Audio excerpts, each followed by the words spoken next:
Hi flowers, welcome back to my channel. Video को start करने से पहले और अभी तक आपने किसी भी चैनल को सब्सक्राइब नहीं किया है तो प्लीज़ चैनल को सब्सक्राइब, वीडियो को लाइक और नीचे कमेंट करते हुए ज़रूर बताइएगा कि आज का पार्ट आप लोग कैसा लगा।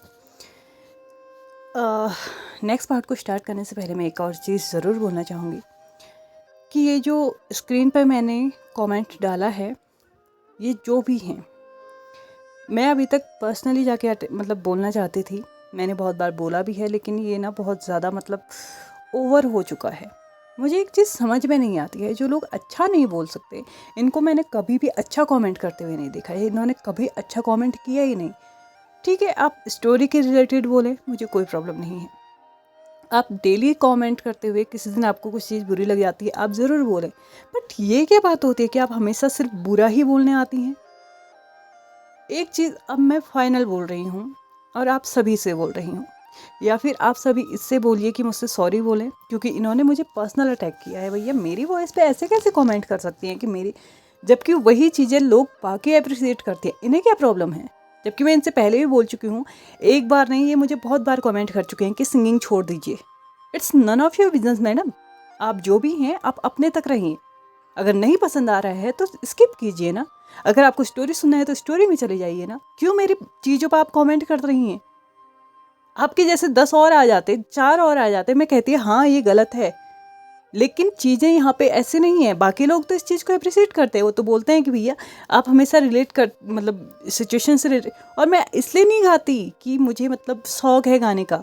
मैं बस उस सिचुएशन को डिस्क्राइब कर रही होती हूँ उस वक्त कि ये सिचुएशन ऐसी है, और अगर किसी को प्रॉब्लम है तो मैं फिर भी गाऊंगी, क्योंकि ये मुझे पसंद है। मेरा एक वे है उस चीज़ को डिस्क्राइब करने का।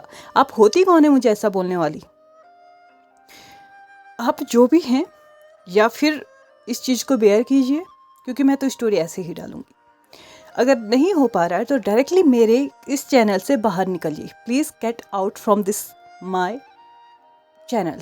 आपकी यहाँ पे कोई ज़रूरत नहीं है। आपको यहाँ पे आने के लिए कोई फोर्स नहीं कर रहा है, लेकिन जाने के लिए ज़रूर फोर्स किया जाएगा। अब आज का पार्ट मैं ज़रूर डालूँगी, लेकिन अगला पार्ट मैं तभी डालूँगी जब इस पार्ट में इनका कमेंट आएगा सॉरी, या फिर मैं इस चैनल को छोड़ के जा रही हूँ तब। वरना मैं इस एफएफ को ही कंप्लीट नहीं करूँगी। कोई प्रॉब्लम नहीं है। वैसे मुझे इन चैनल से कुछ नहीं मिल रहा है। मेरे जितने व्यूज़ हैं ना, उसके हिसाब से मैं एक सिंगल पैनी भी एक दिन की नहीं कमा रही हूँ। भैया, मुझे क्या ही ज़रूरत है इसकी? मुझे कोई ज़रूरत नहीं है। मैं छोड़ भी दूंगी ना, कोई फ़र्क नहीं पड़ता है। लेकिन मैं ऐसे बैड कमेंट्स के लिए नहीं बैठी हूँ यहाँ पे। और आप कोई हो नहीं जो मुझे इस तरीके से अटैक करोगी। या फिर आप अच्छी चीज़ों को भी अप्रिशिएट कीजिए, आगे उन चीज़ों के बारे में बताइए, तो मैं कहूँ कि हाँ यार, इन्हें ये चीज़ बुरी लग रही है, बाकी चीज़ें तो अच्छी लग। आपको हमेशा वही चीज़ क्यों दिखती है जो गलत होती है? और स्पेशली मेरी वॉइस पे, मेरी सिंगिंग पे आप ऐसा कैसे बोल सकती हो? कौन हो आप? क्या आप मेरे सामने हैं ही क्या? कुछ भी नहीं। या फिर कभी कभार आप अच्छे कमेंट भी कर देती कि यार ये पार्ट अच्छा था, यहाँ पे ये अच्छा था, तो मैं कहती हाँ यार चलो, एक चीज़ मैंने चुभ गई है और अब नेक्स्ट टाइम से मैं ऐसा नहीं करूँगी। बट आप हमेशा ही सिर्फ एक नेगेटिव चीज़ को लेके आ रहे हो, तो ये अब मैं टॉलरेट नहीं करूँगी। आप कोई नहीं हो मुझे ऐसे अटैक करने वाली। आप अपने हद में रहें, इस चैनल से बाहर निकलें, या फिर आगे कंटिन्यू आप लोगों को करना है तो इससे कहें कि मुझे सॉरी बोलें। सिंपल सी बात है। अब मैं और इस की बातों को नहीं सुनूंगी। और अगर अब इसने एक और बार मेरे को ऐसे कमेंट किए ना, तो मैं इसकी आईडी की रिपोर्ट करूंगी। और अब आप लोग अच्छे से जानते हैं कि कोई भी किसी को पर्सनल अटैक नहीं कर सकता। इसमें लीगल एक्शंस भी लिए जा सकते हैं। पिछले 2-3 महीनों से यही किए जा रही हैं। एक पार्ट था जहाँ पे हर कोई ये बोल रहा था, वाह दी आपने इस गाने को ऐसे बोला, ये गाना किसी का फेवरेट था, ये था वो था। और ये बोल रहे हैं कि सिंगिंग छोड़ दीजिए, आप बहुत बकवास। कौन हैं आप? देखिए, अपने लिमिट में रहें। मुझे मेरी चीज़ों को सिखाने की ज़रूरत नहीं है। आपसे तो बेटर ही हूँ मैं, और आपसे बेहतर ही आवाज़ है मेरी। तो या फिर आप मुझे सॉरी बोलें, या फिर अब आप इस चैनल को छोड़ के जाएं, और वो भी कमेंट के साथ कि यहाँ पे मैं इस चैनल को छोड़ के जा रही हूँ। तभी मैं नेक्स्ट पार्ट अपलोड करूँगी, वरना नहीं करूँगी। कोई दिक्कत नहीं, ये एफएफ छोड़ दूँगी। चलिए नेक्स्ट मूव करते हैं। और नेक्स्ट पार्ट के लिए आप इन लोगों के इससे ज़रूर जो कहना चाहें कह सकते हैं। मेरा कमेंट बॉक्स पूरा ओपन है। चलिए, पार्टनर्स ऑलरेडी रिटर्निंग फेट के सीज़न 2 के नेक्स्ट पार्ट को स्टार्ट करते हैं। लास्ट पार्ट में मैंने देखा था कि यहाँ पे 15 साल निकल चुके थे, यानी कि 15 सालों में बहुत कुछ हो चुका था। और हाँ, किसी ने ये भी बोला था लास्ट पार्ट में कि वांग जी की बहुत ज़्यादा गलती थी। तो यार, मैंने जितना मुझे लगता है कि मैंने हर एक चीज़ एक्सप्लेन कर दी है कि उसको ऐसा नहीं था कि उसको कुछ याद नहीं थी। एक्चुअल में उसको हेलुसिनेट किया गया था, उस वक्त माहौल ऐसा बनाया गया था, उसको हिप्नोटाइज किया गया था, जिसके चलते उसको ये लगा था कि उसने वो किया था, उसने लेडी ली के साथ फिजिकल कांटेक्ट बनाए थे, इसलिए वो अपनी गलती एक्सेप्ट कर रहा था। ऑफ कोर्स विंग उसका हस्बैंड है, लेकिन वो उस इंसान को भी कैसे छोड़ दे जिसकी ज़िंदगी उसने बर्बाद की है। ऑफ कोर्स सी बात है। यहाँ पे उसका मतलब लैन वांग जी को हम अच्छे से जानते हैं। लैन वांग जी का जो नेचर है, उसका जो एक कैरेक्टर है, वो ये है कि उसकी वजह से किसी को कोई भी तकलीफ़ नहीं होनी चाहिए। वो खुद तकलीफ़ सह सकता है, लेकिन किसी को तकलीफ़ में नहीं देख सकता। भले ही इंसानियत के नाते करे या फिर कुछ फीलिंग्स के नाते करे, कुछ भी करे, वो हर किसी को खुश रखना चाहता है। और यही उसने यहाँ पे भी किया था कि किसी इनोसेंट पर्सन के साथ कुछ अनजस्टिस ना हो पाए, इसलिए सब कुछ हुआ था। तो ऐसा कुछ नहीं था मेरे हिसाब से। तो लैन वांग जी की कोई गलती नहीं थी, वो सिचुएशन थी, और ऊपर से लेडी ली थी जो ये गड़बड़ कर रही थी। यहाँ पे इन 15 सालों में बहुत कुछ बदल चुका था। वैन किंग अपनी पूरी जितनी मेडिकल नॉलेज उसको थी, उसके जरिए वो विंग को होश में तो ले आई थी, लेकिन उसे अभी भी ज़रूरत थी उस मेडिसिन की, जो कि लेडी ली हर महीने युआन और विंग दोनों के लिए भेज रही थी। उसने बहुत सारे एक्सपेरिमेंट कर लिए थे इस मेडिसिन के साथ, मतलब इस चीज़ को लेके, बट वो ऐसा मेडिसिन नहीं बना पा रही थी जो कि लेडी ली मतलब उन्हें भिजवाया कर रही थी। लैन वांग जी ने बहुत कोशिश कर ली थी उसके फॉर्मूले को ढूंढने के लिए, बट अफसोस वो उस फॉर्मूले को नहीं ढूंढ पाई थी। यहाँ पे युवान की जो परवरिश थी ना, वैसे तो विंग ने बहुत अच्छी की थी, बहुत अच्छे से उसको सिखाया था, हर एक चीज़ समझाई थी, क्या था क्या नहीं था। इवन उसको ये भी बताया था कि वो आने वाले टाइम पे एक प्रिंस बनेगा और उसके लिए उसको फाइट करना होगा। बट यहाँ पे जो जैन चेंग है ना, असली रोल उसने किया था। उसने क्या किया ना कि युवान के दिमाग में एक चीज़ डाल दी, कुछ भी करना, अपने फादर को वो जगह मत देना जो एक फादर की होती है, क्योंकि जैन चेंग के अकॉर्डिंग विंग को और युवान को इस कंडीशन में डालने वाला लैन वांग जी ही था। और कहीं ना कहीं ये सच भी था। विंग को भी अच्छे से पता था कि युवान के मन में लैन वांग जी के लिए क्या चल रहा है, बट वो भी उस चीज़ को क्लियर करना तो चाहता था, बट कहीं ना कहीं वो भी मजबूर था, क्योंकि उससे भी कुछ ना कुछ अंदाज़ा हो रहा था कि शायद सिचुएशन गड़बड़ हो सकती है। इसलिए जो चल रहा है, जैसे चल रहा है, सही चल रहा है। यहाँ पे लेडी ली जो है ना, वो कभी कभार मतलब यहाँ आ जाती थी, मतलब जियांग सेक्ट में, स्पेशली तब जब जैन चेंग नहीं होता था, क्योंकि जैन चेंग के होते हुए जैन चेंग उसको एंटर करने नहीं देता था। लैन वांग जी को उसने ऑलरेडी बोल रखा था कि वो विंग से नहीं मिलेगा। हालांकि ये उसकी गलत फहमी थी। ये कैसे थी, ये हम आने वाले टाइम पे देखेंगे। ऑफ कोर्स कुछ सीक्रेट्स वो रखती है, तो कुछ सीक्रेट्स औरों के पास भी होते हैं, तो वैसे ही यहाँ पे भी था। लेडी ली बीच बीच में जैन सेक्ट इसलिए जाया करती थी ताकि वो देख सके एक्चुअल में जैन सेक्ट में चल क्या रहा है। ऑफ कोर्स उसे जानना ज़रूरी था कि इस वक्त युवान के दिमाग में लैन वांग जी के लिए क्या चल रहा है। अगर वो उसको अपने फादर की तरह रिस्पेक्ट देगा, तो कहीं ना कहीं मतलब कल के दिन ना वो अपने फादर को ब्लेम नहीं करेगा, मतलब वो अपने फादर की रिस्पेक्ट करेगा। और कहीं ना कहीं ये चीज़ उसके लिए गलत हो सकती है। ऑफ कोर्स वो विंग और लैन वांग जी का बेटा है, तो इतनी नॉर्मल बंदा तो नहीं होगा। वो उन दोनों का कॉम्बिनेशन है, तो भाई उनसे अलग ही हो, अलग कहा, उनसे 4 कदम आगे ही होगा। और यहाँ पे लैंसी की हालत उसने देखी हुई थी कि लैंसी किस तरीके का इंसान है। ऑफ कोर्स वो कल्टीवेशन में थोड़ा सा वीक है, तो यहाँ पे वो जानना चाहती थी कि एक्चुअल में जो है ना, लैन युआन का क्या मानना है लैन वांग जी के लिए। ऑफ कोर्स ये उसके लिए एक प्लस पॉइंट हो सकता है। और अब तो वो बड़ा भी हो चुका है, 15 साल का हो चुका है। तो यहाँ पे वो उसको चीज़ें ना बार बार आके मतलब बताती थी कि कैसे लैंसी वहाँ पे अपने फादर के साथ है और तुम यहाँ पे एक युवराज होते हुए भी यहीं पे रह रहे हो। लेकिन एक चीज़ वो ज़रूर मतलब थोड़ा सा डर में रहती थी कि अगर इसने कल के दिन अटैक कर दिया ना तो भाई उसके लैंसी को कोई नहीं बचा सकता। हाँ, विंग वीक है, विंग उसका साथ नहीं दे सकता लड़ाई में। लेकिन ऐसा तो नहीं है ना कि विंग ने उसको कुछ सिखाया नहीं होगा। और ऑफ कोर्स उसने बहुत बार उसको प्रैक्टिस करते हुए भी देखा है और उसकी स्वॉर्डमैनशिप वही काफ़ी है भैया। मतलब लैंसी के लिए वही काफ़ी है और चीज़ें तो छोड़ ही दो। और अगर विंग का बेटा है एक demonic cultivator, the master of demonic cultivation, तो क्या उसने उसको कुछ सिखाया नहीं होगा? हाँ, वो यूज़ नहीं कर सकता, लेकिन ये तो नहीं है ना कि वो सिखा नहीं सकता। क्या होगा अगर उसने लैन युआन को हर एक चीज़ में एक्सपर्ट बना के रखा होगा? तो मतलब उसको demonic cultivation, black magic, talisman creation और कल्टीवेशन, हर एक चीज़ में परफेक्ट तो बहुत छोटा वर्ड हो जाता है, बेस्ट बनाया होगा तो।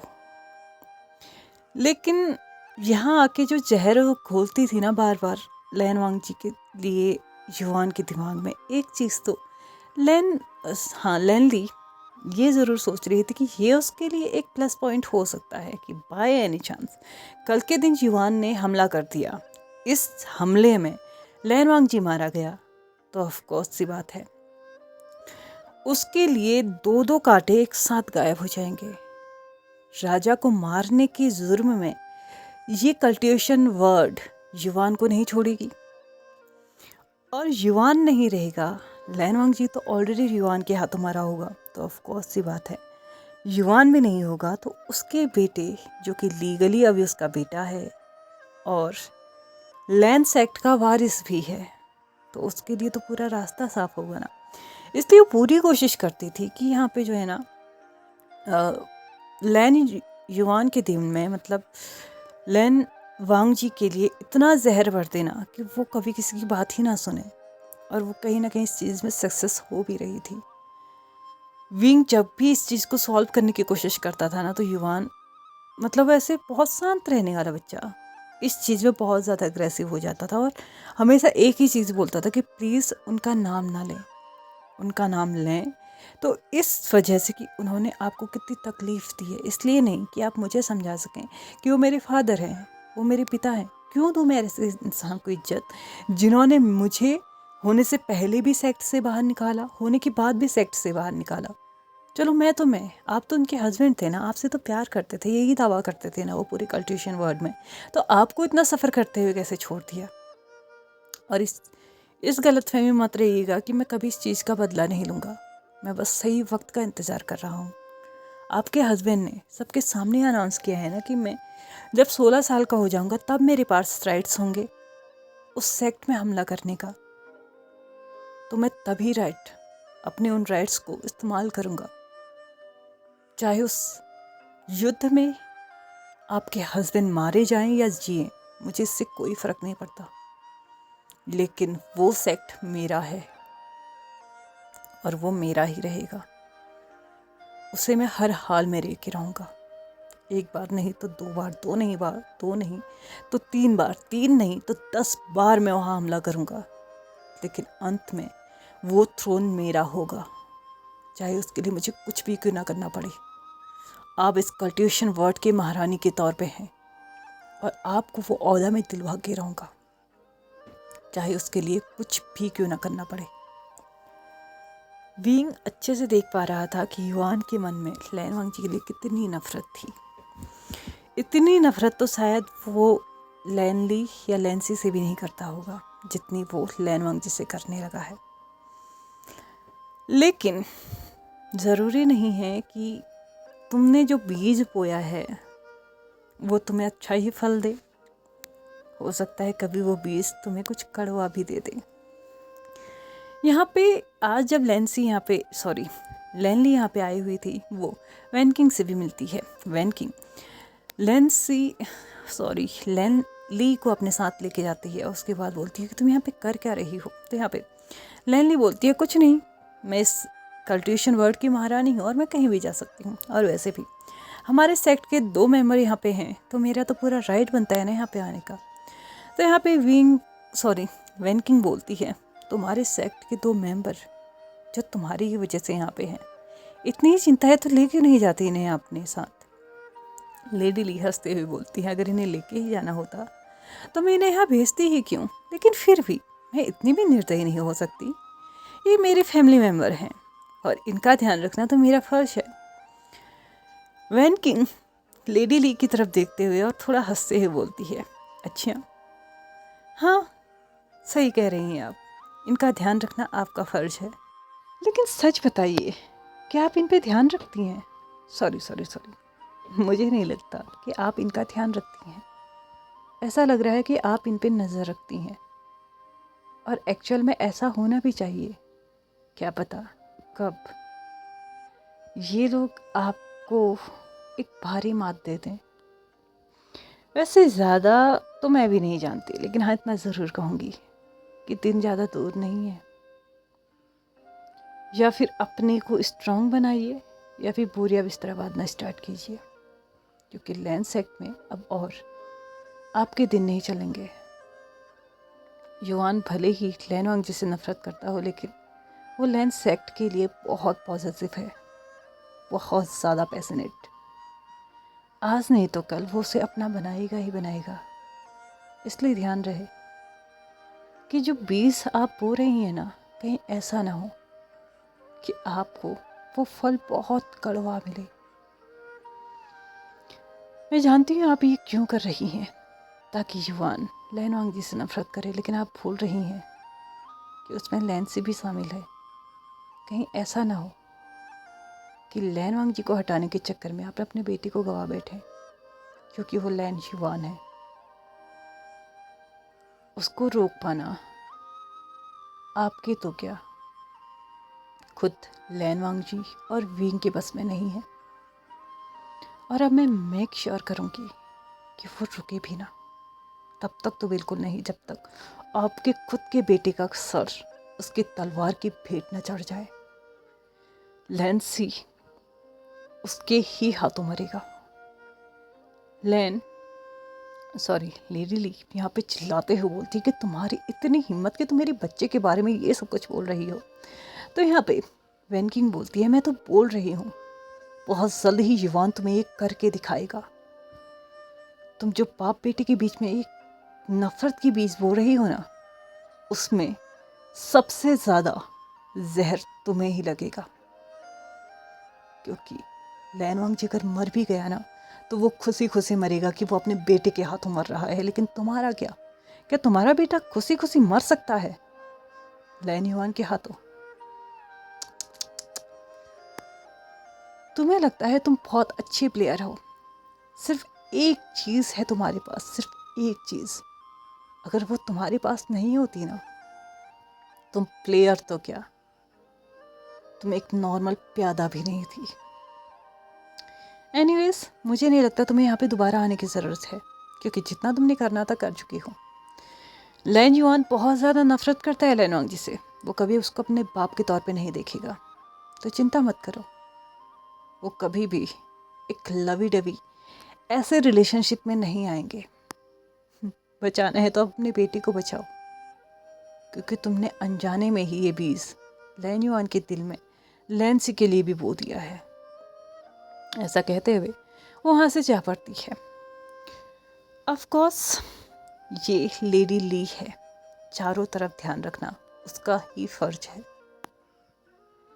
इसलिए कहीं ना कहीं वैन किंग के दिमाग में ना वैन किंग की कही हुई बात ना उसके दिमाग में घूमने लगी थी कि कहीं उसने सच में ये गड़बड़ तो नहीं की ना। ठीक है, अगर लैन वांग जी पहले मारा गया तो ये तो सही है, लेकिन क्या होगा अगर लैन वांग जी से पहले लैन युआन ने लैन सी पे अटैक कर दिया तो? जिसके लिए उसने ये सब कुछ किया है, इतने लोगों की जिंदगियों को दांव पे लगाया है, उसका क्या होगा? नहीं, वो ऐसा नहीं होने दे सकती। इसलिए अब उसे लैंसी को वो बताना ही होगा जो उसके पास है। हालांकि उसने ये चीज़ें कहीं ना कहीं आधी अधूरी से ही लैंसी को पहले ही बता के रखी हुई थी। यहाँ पे जो लेडी ली है ना, वो फाइनली लैंसी एक्ट पहुँच चुकी थी और इस वक्त लैंसी के कमरे में थी। लैंसी इस वक्त भी बहुत बेपरवाही से सोया पड़ा था। लैंसी उसको उठाने की कोशिश कर रही थी बहुत टाइम से, बट वो उठ नहीं रहा था, जिसकी वजह से वो बहुत ज़्यादा परेशान हो चुकी थी और उसको झटके से उठाते हुए बोलती है कि तुम ज़िंदगी भर बस सोते रहना और यहाँ पे तुम्हारे कॉम्पिटिटर्स तुम्हारे पास पहुँच चुके हैं। यहाँ पे लेडी ली की ये बात सुनते हुए लैंसी बोलता है कि आप ये क्या बकवास कर रही हैं माँ? क्या आप मेरी शांति भी थोड़ी देर के लिए बर्दाश्त नहीं कर सकती? मैं अभी अभी क्लास लेके आया हूँ और मुझे सोना था। तो यहाँ पे लेडी ली अपनी तरफ टर्न करते हुए लैंसी को थोड़ा सा बहुत अच्छे से उसको नींद से जगाते हुए बोलती है, सुनो मेरी बात बहुत अच्छे से सुनो। मैंने तुम्हें एक मेडिसिन के बारे में बताया था, तुम उस मेडिसिन के बारे में जानते तो हो ना? यहाँ पे लैंसी बोलता है, वेट, वो वाली मेडिसिन ना जो आप उन दोनों को जंग से भेजती हैं? यहाँ पे भी बोलती है लैंसी, हाँ सॉरी लेडी ली, हाँ वही मेडिसिन। तो यहाँ पे लैंसी बोलता है, मैंने उसको अच्छे से बनाना सीख लिया, आप चिंता ना करें। यहाँ पे लेडी ली इसके बाद एक और चीज़ लैंसी को बताती है कि अगर बाय एनी चांस उसको कुछ हो जाता है, लेडी ली को, तो याद रखना तुम्हारा जिंदा रहने का ये सिर्फ एक हथियार है और इसको गलती से भी कभी रिवील मत होने देना। किसी को मत बताना कि तुम जानते हो, सिर्फ और सिर्फ ये बताना कि तुम जानते हो, लेकिन ये मत बताना कि इसको बनाने की जो प्रक्रिया है वो कैसी है, क्योंकि ये बहुत रेयर है। मैंने इसको रिटर्न फॉर्म में भी कहीं नहीं लिखा है, मैंने सिर्फ तुम्हें बताया है। और अब से तुम सीक्रेटली इस मेडिसिन को बताओगे और मुझे चेक कराओगे। जब तक तुम इस चीज़ को बनाने में पूरी तरीके से सक्षम नहीं हो जाते, तब तक तुम इसकी प्रैक्टिस करते रहोगे। बाकी चीज़ें तुम भाड़ में फेंक दो, मुझे कोई फ़र्क नहीं पड़ता। यहाँ पे लैंसी और लैन ली दोनों ही बातें कर रही थी, लेकिन शायद वो नहीं जानते थे कि सच में उनके उल्टे दिन वापस शुरू हो चुके हैं, क्योंकि जिस चीज़ का इंतज़ार लैन वांगची लगभग 16 सालों से कर रहा था, आज फाइनली उसे कुछ तो क्लू मिला था। बाहर से अनफॉर्चुनेटली ही सही, इस बार लैंसी और लैन ली दोनों ही बात तो कर रहे थे, लेकिन लैन ली एक चीज़ मिस कर चुकी थी, उस कमरे को साउंड प्रूफ बनाना, जिसकी वजह से बाहर सारी आवाज़ जा रही थी। हाँ बहुत तेज़ नहीं थी, लेकिन हाँ लैन वांगची के सुनने लायक काफ़ी थी। और वो जान चुका था कि लैंसी जानता है कि मेडिसिन कैसे बनानी है। अब इसका वो कैसे फ़ायदा उठाएगा ये तो हम आने वाले एपिसोड में देखते हैं, लेकिन इस वक्त हम ये देखते हैं कि पिछले इन 15 सालों में एक्चुअल में कल्टीवेशन वर्ड में क्या हुआ। कल्टीवेशन वर्ड में पपिट्स का जो हमला था ना, वो ख़त्म नहीं हुआ था। ऑफ कोर्स वो कहीं ना कहीं धीरे धीरे अटैक कर रहे थे। हालांकि इस चीज़ का ब्लेम अब विंग के ऊपर आना थोड़ा कम हो चुका था। क्यों? क्योंकि विंग लगभग 11 साल तक कोमा में रहा था। ऑफ कोर्स वो बेहोश था तो वो कुछ नहीं कर सकता था, लेकिन कल्टीवेशन वर्ड है भैया, ये कुछ भी कह सकती है। तो यहाँ पे उन लोगों का कहना ये भी था कि अगर विंग ने ये सब कुछ नहीं किया था तो कोई बात नहीं, हम इस चीज़ को एक्सेप्ट करते हैं। लेकिन हम ये कैसे मान लें कि विंग ने इस चीज़ को किसी को बताया नहीं था? हो सकता है उसके साथ कोई पार्टनर रहा हो, कोई उसका शिष्य रहा हो जिसको उसने ये सब कुछ चीज़ें बताई हो, और आज वो विंग के यहाँ पे हमसे बदला ले रहा हो। कल्टीवेशन वर्ड के आधे लोग तो ये सोच रहे थे कि विंग इनोसेंट है और आधे लोग ये सोच रहे थे कि विंग ही असली मुजरिम है। लेकिन क्या था क्या नहीं ये कोई नहीं जानता था। लेकिन हाँ वो कहते हैं ना, एक छोटी सी चिंगारी चाहिए होती है लोगों को और वो शुरू हो जाते हैं। जहाँ पे कुछ नहीं भी होता है ना, वहाँ पे भी वो कुछ ना कुछ बना ही देते हैं। इसलिए विंग के ऊपर ब्लेमिंग अभी भी ख़त्म नहीं हुई थी, लेकिन हाँ काफ़ी हद तक ख़त्म हो चुकी थी।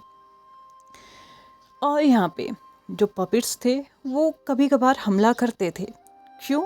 क्योंकि कंटिन्यूसली पपेट्स को बनाना चालू रखना ज़रूरी था, क्योंकि अगर वो ऐसा नहीं करते तो कहीं ना कहीं उनका एक जो चल रहा था ना, मतलब एक जो चेन टाइप की चल रही थी कि विंग के ऊपर ब्लेमिंग आए, विंग की इमेज ख़राब की जाए, जिसकी वजह से विंग को कम्प्लीटली लैन सेक्ट से, लैन फैमिली से दूर किया जाए, वो उस चीज़ को कम नहीं कर सकते थे। और कहीं ना कहीं ये चीज़ भी उन्हीं लोगों ने, सारे सबके लोगों के दिमाग में भरी थी कि विंग ने ऑलरेडी अपने लिए एक स्टूडेंट ढूंढ लिया था और उसी को उसने सब कुछ बता दिया था और वही अभी पपेट्स बना रहा है ATC एंड ऑल। लेकिन इसके अलावा और भी बहुत सारी चीज़ें हुई थी, जैसे कि नी सेक्ट का लीडर अब नी हेसांग हो चुका था और यहाँ पे जिन सेक्ट का जो क्लैन लीडर था ना, वो मैंग्याओ बन चुका था, जो कि वहाँ पे भी लगभग 13 साल पहले जिन जिशन की मौत हो चुकी थी और वो बहुत बुरी तरीके से मौत हुई थी, मतलब बहुत बुरी डिजीज़ के साथ उसकी मौत हुई थी। कैसे हुआ, क्या हुआ, कोई नहीं जानता था, सिर्फ यही पता चला कि उसे बहुत बड़ी बीमारी हो चुकी थी जिसकी वजह से वो मर गया था।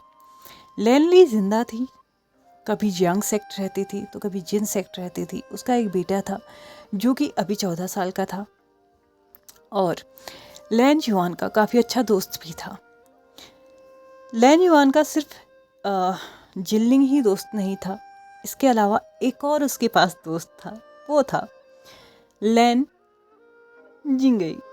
ऑफ कोर्स वो लैन सेक्ट का था, जिससे लैन सिचेन वहाँ लेके आए हुए थे। लैन सिचेन को वो कहीं पे मिला था और वो इस वक्त 16 साल का था और यहाँ पे जो है ना, आधे से ज़्यादा काम वो भी किया करता था।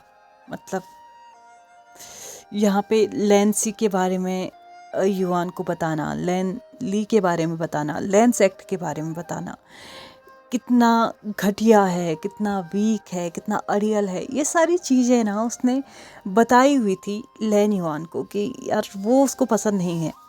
और वो भी ये जानता था कि लैन युआन ही असली प्रिंस है। मतलब ऐसा नहीं है कि उसको सब कुछ पता था, उसको ये पता था कि लैन सेक्ट का फर्स्ट वारिस जो था ना, फर्स्ट जो हायर था वो लैन युआन था और किसी सिचुएशन के तहत उन्हें यहाँ पे रहना पड़ रहा है। लेकिन वो भी यही चाहता था कि लैन युआन ही आगे आने वाले टाइम पे प्रिंस बने और राजा भी बने, किंग भी बने, जिसके लिए ना इन तीनों की ना एक अलग ही गुत्थी चलती रहती थी।